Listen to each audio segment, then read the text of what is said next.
আসসালামু আলাইকুম। যে যেখানে আছেন সবাই ভালো এবং সুস্থ আছেন।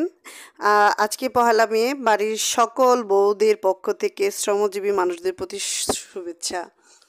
আসলে পহেলা মে শ্রমজীবী যারা আছে তারা আসলে ছুটি পায়, তাদের আসলে আজকে অধিকারের দিন। কিন্তু আমরা যারা মহিলারা বাসায় কাজ করি আমাদের তো কোনো বন্ধ নাই, আমাদের কোনো বেতন নাই, আমরা বিনা বেতনে কাজ করি বছরের পর বছর। মাদের দেখে আসছি, শাশুড়িদের দেখতেছি, এখন নিজে মা হইছি। আর কয়েক দিন পরে দেখা যাবে যে মেয়েকে বিয়ে দিব, সেও একটা মেয়ে হইছে।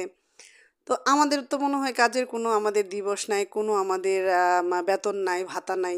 এগুলো নিয়ে আসলে কেউ বলার কোনো কথা নাই, কারণ মেয়ে মানুষ জন্ম নিছেই সংসারে কাজের জন্য। এটা আমরা প্রত্যেকেই যার যার মেন্টালিটিতে নিয়ে নিছি। তবে উচিত প্রত্যেকের বউদের অন্ততপক্ষে একটা দিনে একটু কাজ থেকে একটু আমাদেরকে দূরে রাখেন, তাহলে আপনারাও যেমন ভালো থাকবেন আমরাও তেমন ভালো থাকবো। তো আজকে আমি সিমের বিচির ডাল রান্না করব রুই মাছ দিয়ে। তো আমি সুন্দর করে আগে রুই মাছটাকে ভেজে নিয়েছি হালকাভাবে, একদম 2 পিঠ বেশি ভাজবেন না, হালকাভাবে ভেজে নিয়ে আম, তেলে জিরা ফোড়ন দিয়ে সমস্ত বাটা মশলা দিয়ে এটাকে আমি হালকাভাবে কষিয়ে নিয়ে আমি সিমের বিচিগুলো দিয়ে দিব।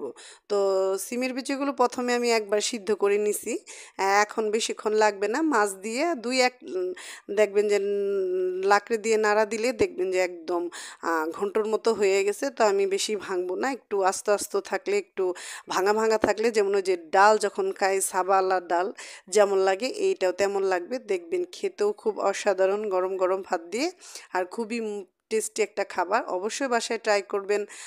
সিমের বিচি দিয়ে রুই মাছের ঝোল, বা যেটাকে ডাল বলতে পারেন, সিমের বিচি দিয়ে ডাল। আল্লাহ